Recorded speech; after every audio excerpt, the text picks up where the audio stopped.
মিশরে একটা দৌড় প্রতিযোগিতা হতো। ওই দৌড় প্রতিযোগিতায় আমর ইবনুল আস রাদিয়াল্লাহু তাআলা আনহুর ছেলে অংশগ্রহণ করেছে, কিন্তু এক মিশরি ওই দৌড় প্রতিযোগিতায় চ্যাম্পিয়ন হয়ে গেছে, রানার্স আপ হয়েছে আমর ইবনুল আসের ছেলে। এবার মিশরি ফার্স্ট আর গভর্নরের ছেলে সেকেন্ড। রাগের চোটে আমর ইবনুল আসের ছেলে ওই মিশরির মাথার মধ্যে কয়েকটা বাড়ি মেরেছে। মিশরি বলে, আমার মাল্লা কেন? তুমি খেলায় পারো না, আমারে মাল্লা কেন? কয়, আনা ইবনুল আকরামিন, আমি গভর্নরের পোলা, আমি যা বলবো এটাই হবে, আমার উপরে কথা নাই। মিশরি ওইখানে আর ঝগড়া বাঁধায় নাই, মনে দুঃখ নিয়ে মদিনায় চলে আসলেন।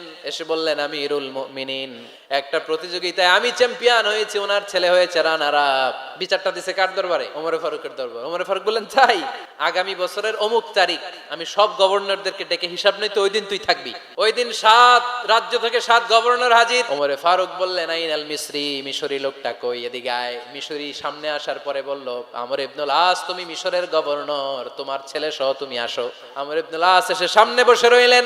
এবার বললেন, ও আমর ইবনুল আসের ছেলে, তুমি নাকি ইবনুল আকরামিন গভর্নরের ছেলে, তুমি যা বলবা মিশরে নাকি তাই হবে, তোমার নাকি অনেক দাপট। নিজে একটা লাঠি এনে মিশরীর হাতে দিয়ে বলল, এবার তোর মাথায় যতটা মারছে তুই ততটা গুনে গুনে মার। সে বলতেছে, থাক, আপনি বলছেন এতেই যথেষ্ট, মারা লাগবে না, আমি মাফ করে দিলাম। ওমরে ফারুক বলল, খবরদার, মার।